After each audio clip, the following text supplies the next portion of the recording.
Hello बच्चों, कैसे हो? तो चलिए शुरू करते हैं लीनियर इक्वेशन का नेक्स्ट पार्ट। बच्चों, जो आज टॉपिक है ना, वो पेपर में 100% आना ही आना है। जिनका कमज़ोर रहेगा वो गलत करके आएंगे, जिनका स्ट्रॉन्ग होगा वो अच्छा करके आएंगे। ठीक है, तो शुरू करते हैं। Types of solution. Types of solution देखो, तुम्हें पता है इस पूरे चैप्टर में 2 इक्वेशन होती हैं। 2 इक्वेशन को सोल्व करते हैं, एक्स और वाई की वैल्यू आ जाती है। जो एक्स और वाई की वैल्यू आती है उसी को हम सॉल्यूशन कहते हैं। अब देखो, मान लो मेरे पास एक इक्वेशन है a1x b1y is equal to c1 और दूसरी इक्वेशन है a2x b2y is equal to c2। पहली कंडीशन क्या है? अगर a1 upon a2 is not equal to वो b1 अपॉन b2 के, तो जो सॉल्यूशन होगा वो होगा यूनिक सॉल्यूशन। यानी यूनिक मतलब क्या होता है? दुनिया में उसके जैसा और कोई नहीं है, तो इसका मतलब वो यूनिक ही है ना। तो यूनिक सॉल्यूशन मतलब एक्स और वाई की सिर्फ एक ही ऐसी वैल्यू है जो दोनों इक्वेशन को सेटिस्फाई करेगी। एक्स और वाई की, मान लो एक्स, यूनिक सॉल्यूशन मतलब हो गया कि एक्स और वाई की सिर्फ एक ही ऐसी वैल्यू है जो दोनों इक्वेशन को सेटिस्फाई करेगी। ठीक है, इसके अलावा और कोई वैल्यू होगी नहीं जो दोनों इक्वेशन को सेटिस्फाई करे, सिर्फ एक ही वैल्यू होगी। ध्यान रखना, जितने भी हम इक्वेशन सोल्व करते हैं ना बच्चों, और एक्स और वाई की वैल्यू निकालते हो, सब की सब यूनिक सॉल्यूशन है। ध्यान रखना। तुमने नोटिस किया कभी जब तुम 2 इक्वेशन सोल्व करते हो, कभी ऐसा हुआ कि एक्स की 2-2 3-3 वैल्यू आ रही है, वाई की 2-2 3-3 वैल्यू आ रही है? ऐसा कभी तो नहीं होता। एक्स की सिर्फ एक वैल्यू आती है, वाई की एक वैल्यू आती है, तो वो यूनिक सॉल्यूशन है। सिर्फ वही एक ऐसा सॉल्यूशन है, पेयर है, जो इक्वेशन को सेटिस्फाई करवाएगा।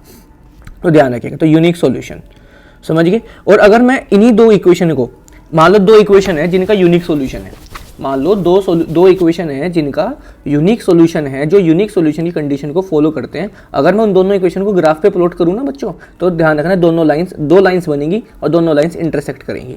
ठीक है, लाइंस क्या करेंगी? इंटरसेक्ट। ये बात ध्यान रखिएगा। ठीक है, सेकेंड, अगर a1 अपॉन a2 इक्वल हो किसके? b1 अपॉन b2 के, इक्वल हो किसके? c1 अपॉन c2 के, तो जो इक्वेशन होगी वो उसका सॉल्यूशन होगा infinite solution, infinite many solution. अब नाम में आ रहा है यार मैनी, इसका मतलब एक्स और वाई की ढेरों ऐसी वैल्यू हैं जो दोनों इक्वेशन को सेटिस्फाई करेंगी। ठीक है, और अगर मैं इन दोनों इक्वेशन को ग्राफ पे प्लॉट करूं तो इस केस में लाइंस कोइंसाइड करेंगी। क्या करेंगी? कोइंसाइड, यानी एक के ऊपर एक। ठीक है, ये बात ध्यान रखिएगा। और तीसरा है a1 अपॉन a2, सबसे ज़्यादा मेन है बच्चों, ये ध्यान रखिएगा। a1 upon a2 equal to b1 upon b2 is not equal to c1 upon c2। तो इस केस में जो लाइंस होंगी उनका क्या होगा बच्चों? No solution. यानी x और y की एक भी ऐसी वैल्यू नहीं है जो दोनों इक्वेशन को सेटिस्फाई करेंगी, एक भी ऐसी वैल्यू नहीं। और इस केस में लाइंस क्या करेंगी? लाइंस पैरेलल होंगी। अगर मैं दोनों इक्वेशन को, मान लो 2 इक्वेशन है और दोनों नो सॉल्यूशन की कंडीशन को फॉलो कर रही है, यानी एक्स और वाई की एक भी ऐसी वैल्यू नहीं है जो दोनों इक्वेशन को सेटिस्फाई करे, तो इस केस में अगर मैं दोनों इक्वेशन को ग्राफ पर बनाता हूँ तो लाइंस क्या करेंगी? पैरेलल हो जाएंगी। ये 100% है, इस पर क्वेश्चन आना ही आना है, 100% फिक्स है, ये बात ध्यान रखिएगा। ठीक है, बहुत ज़्यादा इंपॉर्टेंट है। चलिए क्वेश्चन पे चलते हैं। ठीक है, पहला जो क्वेश्चन है वो ध्यान से देखना, पेज नंबर एक्सरसाइज 3.5 पे आओ, पेज नंबर 62, क्वेश्चन नंबर 1। ध्यान से देखो, पहले तो इजी सवाल से देखो। Which of the following pairs of linear equation has unique solution, no solution and infinite solution? In case there is unique solution, find it. ठीक है, तो पहले तो हमें चेक करना है कि कैसा सॉल्यूशन है। तो देखो जरा ध्यान से, मान लो मेरे पास एक इक्वेशन है x minus 3y minus 3 is equal to 0 और दूसरी है 3x minus 9y minus 2 is equal to 0। तो देखो x के साथ कुछ नहीं है तो यहाँ 1 है, तो ये हो गया a1, ये हो गया b1 और ये हो गया c1, ये हो गया a2, ये हो गया b2 और ये हो गया c2। ठीक है, अब ध्यान से देखना, a1 अपॉन a2 की वैल्यू निकाल लो 1/3, b1 अपॉन b2 की वैल्यू निकाल लो, कितना आएगा? 1/3, c1 अपॉन c2 की वैल्यू -3 माइनस साइन भी देखना है, कितना आएगा? 3/2। अब a1 अपॉन a2 इक्वल है b1 अपॉन b2 के, but not equal to c1 upon c2 के। तो कौन सी कंडीशन फॉलो हो रही है? नो सॉल्यूशन की, यानी x और y की एक भी ऐसी वैल्यू नहीं है जो दोनों इक्वेशन को सेटिस्फाई करवाए। सेकंड क्या है? 2x plus y is equal to 5 और 3x plus 2y is equal to 8। तो ये हो गया a1, ये हो गया, यहाँ पे कुछ नहीं देखो 1 है, b1 और ये हो गया c1, ये हो गया a2, ये हो गया b2, ये हो गया c2। A1 अपॉन A2 कितना है 2/3, B1 अपॉन B2 कितना है 1/2 और C1 अपॉन C2 कितना है 5/8। तो नोटिस करो A1 अपॉन A2 क्या B1 अपॉन B2 के इक्वल है? नहीं है। और तो नॉट इक्वल टू है तो इसका मतलब कैसा है? यूनिक सॉल्यूशन है, यानी x और y की सिर्फ एक ऐसी वैल्यू होगी जो दोनों इक्वेशन को सेटिस्फाई करे। अब वो कह रहा है कि वो x और y की वैल्यू है क्या, तो आप दोनों इक्वेशन को क्या कर लेना, सोल्व कर लेना बाय एलिमिनेशन मेथड, और आंसर आ जाएगा x y की वैल्यू आ जाएगी। ठीक है, और देख लो एक और पार्ट देख लो, 3x minus 5y is equal to 20 और 6x minus 10y is equal to 40। A1 upon A2 कितना है 3/6 1/2, B1 अपॉन B2 कितना है -5 -10 और C1 अपॉन C2 कितना है 20/40 1/2। तीनों बराबर A1 upon A2 C1 upon C2 यानी कि इनफाइनाइट सॉल्यूशन। समझ में आ गया बच्चों सभी को? ध्यान रखिएगा। अब चलते हैं क्वेश्चन नंबर 2, मोस्ट इंपॉर्टेंट है, वेरी वेरी वेरी इंपॉर्टेंट। ठीक है, देखो क्या कह रहा है, for which values of a and b, यानी इसका मतलब हमें ए और बी की वैल्यू निकालनी है, does the following pair of linear equation have infinite solution. यानी हमें क्या गिवन है, हमें गिवन है इनफाइनाइट सॉल्यूशन और निकालना क्या है, ए और बी की वैल्यू। ठीक है, तो देखिए इक्वेशन क्या है पहले तो देखो, 2x + 3y = 7 और a - b x a + b y = 3a + b। ठीक है, इनफाइनाइट सॉल्यूशन की कंडीशन क्या होती है, a1 upon a2 b1 upon b2 c1 upon c2। a1 देखो, ये a1 है, ये b1 है, ये c1 है, ये a2 है, ये b2 है और ये क्या हो गया c2। तो a1 कितना है 2, a2 कितना है a - b, b1 कितना है 3, b2 कितना है a + b और c1 कितना है 7, c2 कितना है 3a + b - 2।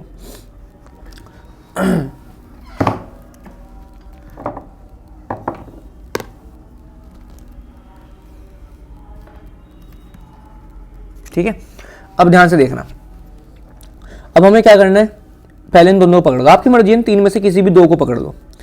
तो से क्रॉस 2 की ए से करो 2a, 2 की बी से करो 2b, 3 की ए से करो 3a, 3 की बी से करो 3b। 2a प्लस का उधर जाके माइनस का, 3a में से 2a गए a, माइनस का उधर जाके प्लस का, 2b और 3b कितना आ गया 5b। ठीक है, अब किन्हीं भी दो को पकड़ लो, मैं इन दोनों को पकड़ लूँ, 3/3a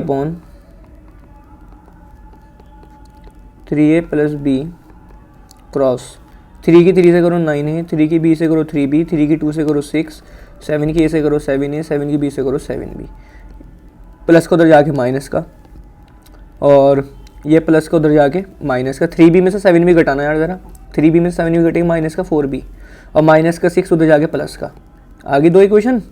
अब क्या करोगे बोलो, सिंपल सॉल्व कर लो, सब्स्टिट्यूशन लगा लो। भाई a कितना है 5b, तो a की जगह 5b रख दो, तो 2 इंटू इस a की जगह दिख रहा है तुम्हें, इस a की जगह 5b रख दो, 10b कितना आ गया 6b = 6, 6 से 6 कटेगा, b की वैल्यू कितनी आ गई 1, b की वैल्यू 1 आ गई, b की वैल्यू 1 यहाँ रख दो, तो a कितना आ गया 5 बन जा, यानी a की वैल्यू आ गई 5। कैसा लगा, था ना क्वालिटी? ध्यान रखिएगा, इस तरीके के सवाल आएंगे वहाँ 3-3 नंबर में। ठीक है, इसका सेकंड पार्ट देखो क्या कह रहा है, 3x + y = 1 और 2k और ये x और ये y कैसा सॉल्यूशन है, इनफाइनाइट। तो a1 अपॉन a2, a1 कितना है 3, देखो यहाँ कुछ नहीं तो 1 है, a2 कितना है 1, सॉरी ये a1, ये b1, ये c1, ये a2, ये b2 और ये हो गया c2। तो a1 कितना है 3 और a2 कितना है 2k माइनस का 1, b1 कितना है 1, b2 कितना है, c1 कितना है 1, c2 कितना है, किन्हीं भी दो को पकड़ लो, इन दो को पकड़ लूँ, 3 की -1 से करो, 2k माइनस इनकी है, 2k प्लस का उधर जाके माइनस का, 3k में से 2k गए k, माइनस का 3 उधर जाके प्लस का, 3 - 1 k की वैल्यू कितनी आ गई 2। ठीक है, अभी आंसर नहीं आया ना, ना ना ना ना, यही तो बात है, किन्हीं भी दो को पकड़ लो, इन दोनों को पकड़ लो, ध्यान से देखना, 1 upon k minus 1, 1 upon cross, ठीक है। चलिए k प्लस को उधर जाके माइनस का, 2k में से k गए k, बोलो सही कह रहा हूँ, ये कुछ गलती तो नहीं करती मेरे को लग रहा है। एक बार मैं देख लेता हूँ, 1 अपॉन k माइनस 1 और c1 कितना है 1, c2 कितना है 2, 1 अपॉन 2k प्लस 1। यस, हमने गलती कर दी भाई, हम लोगों ने गलती ये कर दी कि इस क्वेश्चन में नो सॉल्यूशन था और हम लोगों ने क्या ले लिया, ओफो कोई नहीं होता है यहाँ पे नो सॉल्यूशन में, तो बस नॉट इक्वल टू है कि नहीं है। एक सेकेंड बस इसको मैं हटा देता हूँ अभी के लिए, बाकी सब कुछ सेम था, ठीक है भाई। सोल्व करके की वैल्यू तो अब इन दो को ले लो, 1 upon is not equal to cross k plus को उधर जाके माइनस का, 2 के में से k 1 प्लस को उधर जाके माइनस का, -1 k is not equal to -2, यानी k की वैल्यू -2 तो नहीं है, तो आंसर क्या हो गया, k is equal to 2 is the correct answer. समझ गए, बढ़िया क्वेश्चन था, ये नो सॉल्यूशन था, सॉरी बच्चों मेरे से गलती होगी, होता रहता है यार, चिल मारो, ठीक है। अब तुम लोग आओ एग्जाम्पल नंबर 16 पे, जो तुम्हें बहुत कुछ सिखाने वाला है। एग्जाम्पल नंबर 16 बहुत ही इंपॉर्टेंट है, बहुत ज़्यादा इंपॉर्टेंट है। रेडी है? तो क्या कह रहा है, ध्यान से देखना। फॉर व्हाट वैल्यूज ऑफ ए, देखो पहली बात तो यहीं लिखा हुआ है वैल्यूज, इसका मतलब k की वैल्यू 1 से ज़्यादा तो है ही। Will the following pair of linear equation have infinite solution, it means कैसी सॉल्यूशन है, इनफाइनाइट, यानी कि a1 upon a2, b1 upon b2, c1 upon c2, ये इनफाइनाइट सॉल्यूशन है। बोलो अब पहली बात तो इक्वेशन क्या गिवन है हमें, kx 3y is equal to 0, दूसरी 12x ky रखो, तो a1 b1 c1 a2 b2 c2, a1 की जगह k, a2 की जगह 12, b1 की जगह 3, b2 की जगह k, c1 की जगह कितना आएगा माइनस का, माइनस लेना मत भूलना यार, c2 की जगह माइनस का, माइनस से माइनस कटेगा, इन दोनों को ले लो पहले क्रॉस, k की k से करो k स्क्वायर, 12 3 से 36, स्क्वायर उधर जाके अंडर रूट, तो 36 का अंडर रूट 6 नहीं आएगा यहाँ पे, प्लस माइनस 6 आएगा, यानी k की वैल्यू 2 आ गई, एक प्लस का 6 और एक माइनस का 6, ठीक है। अभी रुको ज़रा सब्र करो, ठीक है। अब इन दोनों को पकड़ो, किन्हीं भी दो को पकड़ सकते हो, 3/k, k minus 3 upon k, 3 की k से करो 3k, अब आएगा मज़ा, k की k से करेंगे तो k स्क्वायर, k की 3 से करो माइनस का 3k, अब आएगा। अब देखो ये प्लस को उधर जाके माइनस का, तो इज इक्वल टू 0 बच गया, यहाँ k स्क्वायर माइनस 3 का एज इट इज था, प्लस का 3 के उधर जाके माइनस का, तो k square minus minus plus. अब देखना k की वैल्यू k कॉमन ले लो, क्या रहेगा, ठीक है। एक अब देखो यहाँ मल्टीप्लाई करके 0 तो आ रहा भाई, देखो k ये k ही तो है, इंटू k माइनस 6, दो नंबरों की मल्टीप्लाई करके 0 आ रहा है, इसका मतलब दोनों, या तो दो नंबरों की मल्टीप्लाई करके 0 आ रहा है, इसका मतलब या तो दोनों 0 है, दोनों में से एक 0 है, तो एक तो k इज इक्वल टू 0 ले लो, और एक बार इसको, तो k की वैल्यू कितनी आ गई, 6 आ गई। तो मुझे बताओ, मैंने इन दोनों को सोल्व किया तो k की वैल्यू आई प्लस का 6 और एक माइनस का 6, फिर मैंने इन दोनों को सोल्व किया, इन दोनों को, ठीक है, तो यानी देखो सोल्व किया, ठीक है, तो मेरी सोल्व वैल्यू कितनी है, k की वैल्यू 0 और k की वैल्यू 6, तो कॉमन वैल्यू क्या है, देखो यहाँ भी k की वैल्यू 6 है और यहाँ भी k की वैल्यू 6 है, देखो यहाँ k की वैल्यू 6 है, यहाँ भी k की वैल्यू 6, दोनों में कॉमन वैल्यू तो 6 ही है ना, तो आंसर होगा k की वैल्यू 6। बाकी अगर ये वाला स्टेप समझ नहीं आया तो दोबारा देख लो, 3/k is equal to k minus 3 upon k, cross multiply, 3 की k से करी, k की k से करी, k की 3 से करी, प्लस का 3 के उधर जाके माइनस का, ठीक है, माइनस माइनस प्लस ये हो गया, k कॉमन ले लो, तो एक बार k इज इक्वल टू 0 और एक बार इसको 0 इक्वल हो, तो k की वैल्यू एक तो 0 आ गई और k की वैल्यू 6, यहाँ पे क्या वैल्यू थी, एक प्लस का 6 एक माइनस का, तो दोनों में कॉमन वैल्यू क्या है, वो है 6, तो आंसर होगा k की वैल्यू 6। क्वालिटी सवाल, एग्जाम्पल नंबर 15 देखो, बढ़िया सवाल है। For what values of p does the pair of linear equation has unique solution, तो इस बार कैसा है, यूनिक सॉल्यूशन है, यानी कि a1 upon a2 is not equal to b1 upon b2, ठीक है। इक्वेशन क्या है, 4x plus p y plus 8 is equal to 0, 2x plus 2y plus 2 is equal to 0, ये a1 b1 c1 a2 b2 और c2, a1 upon a2 कितना है 4/2 B1 upon B2 कितना है, P/2। तो बस रख दो वैल्यू, यही तो है। A1 कितना है 2 बोला is not equal to B1 upon B2 कितना है, या फिर एक काम करो ये ऐसे रखो बस अभी के लिए,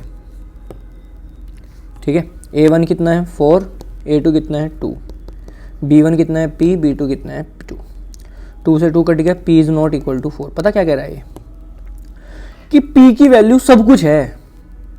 अगर देखो हमें क्या चाहिए, हमें चाहिए यूनिक सॉल्यूशन, सॉरी हमें क्या चाहिए, यूनिक सॉल्यूशन, ठीक है। मुझे चाहिए यूनिक सॉल्यूशन।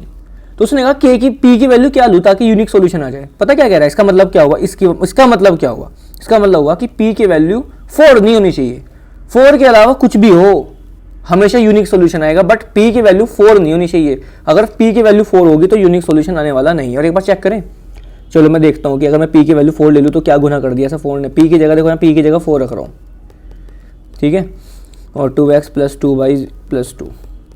तो देखता हूँ मैं A1 अपॉन A2 कितना हो जाएगा 4/2 यानी कि 2, B1 अपॉन B2 4/2 यानी कि 2, और C1 अपॉन C2 8/2 यानी कि 4, यानी कि A1 upon A2 B1 upon B2 is not equal to C1। यदि ये तो नो सॉल्यूशन को आ जाएगा, यूनिक कहाँ जाए। तो इसलिए कहा कि P की वैल्यू बस 4 नहीं होनी चाहिए, 4 के अलावा कुछ भी, क्योंकि अगर P की वैल्यू 4 ले ली ना हमने तो एक सॉल्यूशन यूनिक वो आ जाएगा। फिर क्या आ जाएगा बच्चों, नो सॉल्यूशन आ रहा है, यूनिक नहीं आ रहा। तो यूनिक लाने के लिए P की वैल्यू बस 4 ना हो। तो आंसर क्या होगा, except P is equal to 4, P की वैल्यू 4 नहीं होनी चाहिए, ऑल वैल्यूज ऑफ P, ये लिखना है आपको, वहाँ नंबर नहीं मिलेंगे otherwise, are possible for unique solution, for unique solution. समझ गए, तो ये बात ध्यान रखिएगा। तो भाई ये टॉपिक इस तरीके से ख़त्म हो गया तुम लोगों का। मैंने तुम्हें यूनिक का भी क्वेश्चन कराया, इनफाइनाइट का भी करवाया, और मैंने तुम लोगों को नो सॉल्यूशन का क्वेश्चन भी करा दिया, ठीक है। वैसे तो ऑलमोस्ट ये चैप्टर खत्म होने वाला है, लेकिन यार फिर भी ना तुम एक दो क्वेश्चन और देखो ज़रा, जो मतलब आज के टॉपिक से मतलब नहीं है उनका, लेकिन थोड़ा सा अलग है। जैसे पेज नंबर 68 पे आओ, एक्सरसाइज 3.7 में क्वेश्चन नंबर 7 देखो, 7 इसमें एक 5th पार्ट है, 152x माइनस का 378y माइनस का 74 और माइनस का 378x प्लस का 152y, ठीक है। तो इन इक्वेशन को सोल्व करना है बच्चों। इनकी ना एक ट्रिक है, अगर तुम ये ट्रिक फॉलो लगा दोगे तो हो जाएगा, अदरवाइज होने वाला नहीं है। कितने भी टाइम मतलब कितना भी आप वो लगा मतलब सोल्व कर सकते हो, कितनी भी हैवी कैलकुलेशन कर सकते हो, आपसे होने वाला नहीं है। तो ट्रिक क्या है वो देखिए ज़रा। जब भी अच्छा निशानी क्या है, देखो निशानी तो क्लियर है, देखो यहाँ 152x के साथ है, 152y के साथ है, यहाँ माइनस का 378y के साथ है, माइनस का 378x के साथ है, यही ट्रिक है। तो अब कैसे करेंगे, पहले दोनों इक्वेशंस को ऐड कर दो, बोथ इक्वेशंस करना। जब मैं इनको ऐड करूंगा तो देखना कितना आएगा, 152x माइनस का 378x को जोड़ दो, कितना आएगा भाई ये 6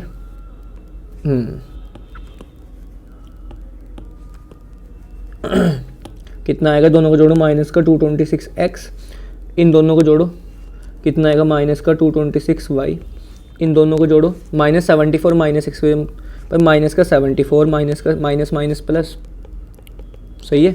तो माइनस का 226 कॉमन, ठीक है, माइनस से माइनस, तो x plus y is equal to कितना आ गया 3, ये आ गई पहली इक्वेशन, ठीक है। अब देखो कितनी सिंपल बनेगी ना। अब सब्ट्रैक्ट करो, कोई भी इक्वेशन किसी में से घटा दो, इससे कोई फर्क नहीं पड़ता। तो घटाना तुम्हें मैंने सिखाई रखा है,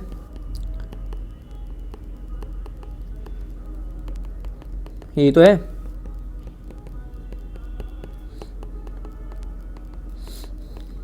माइनस का प्लस, प्लस का माइनस, माइनस का प्लस, 152x प्लस 378x कितना आएगा ये 8 9 10 7 और 5 12 और 13 530x। इन दोनों को करो, माइनस 378y माइनस का और इनको करो, कितना आएगा ये माइनस 604 में से मैं ये घटाओ, ये आएगा भाई ऊपर तो माइनस 74 है, नीचे क्या है प्लस का 604 है ना, तो प्लस माइनस माइनस तो 530 प्लस का 530 कॉमन, 530 से 530 कैंसिल, x माइनस वाई कितना आ गया 1, 2 इक्वेशन आ गई, सोल्व कर लो, टाटा बाय बाय ठा। ठीक है, था ना यूनिक अपने आप भाई। देखो अलग ही सवाल है तो, ये बहुत ही बढ़िया सवाल होते हैं, ध्यान रखिएगा। अच्छा क्वेश्चन नंबर 8 देख लो यार। क्वेश्चन नंबर 8 में क्या कह रहा है, ABCD एक साइक्लिक क्वाड्रिलेटरल। देखो यार साइक्लिक क्वाड्रिलेटरल वो होते हैं जिनमें अपोजिट एंगल का सम 180 हो। साइक्लिक क्वाड्रिलेटरल वो होते हैं इसमें अपोजिट एंगल का सम 180 हो। तो कुछ इस तरीके से दे रखा है तुम्हें, हलवा सवाल है, एग्जाम में तो चांसेस कम ही है क्योंकि आसान ज़्यादा है। बाकी भाई कुछ पता नहीं होता किस्मत का। 3y माइनस 5, ये माइनस का 4x, और ये 4y प्लस 20, और ये ठीक है। साइक्लिक क्वाड्रिलेटरल की निशानी क्या मतलब खासियत क्या होती है कि अपोजिट एंगल का सम 180। तो यानी कि angle A plus angle C, angle A कितना है 4y, एंगल C कितना आएगा, प्लस का 20 उधर जाके माइनस का 160, 4 कॉमन, तो y माइनस एक्स कितना आ गया 40। ठीक है, ये आ गई इक्वेशन नंबर 1। ऐसे इन दोनों को, ठीक है, इन दोनों को करो। Angle B plus angle D दोनों का सम 180, एंगल B कितना है माइनस का 7x प्लस 5, D कितना है माइनस 5 से 5 कैंसिल, माइनस का 7x प्लस का 3y इक्वल टू 180। दोनों इक्वेशन है, सोल्व कर लीजिएगा, आंसर आ जाएगा। ठीक है, हलवा सवाल है, कुछ नहीं है। एक्सरसाइज 3.7 का ना तुम लोग क्वेश्चन नंबर 4 देखो, या फिर एक काम कर लेते हैं, क्वेश्चन नंबर 4 हो गया और ये बाकी के जो थोड़े बहुत बचने हैं 2-3 सवाल हैं वो अगली वीडियो में कर लेंगे। बाकी तुम्हारा चैप्टर ऑलमोस्ट खत्म हो गया बच्चों। इसके बाद हम लोग शुरू करेंगे रियल नंबर्स। ठीक है, चलिए मिलते हैं, ध्यान रखिए, खुश रहिए, मेहनत करते रहिए।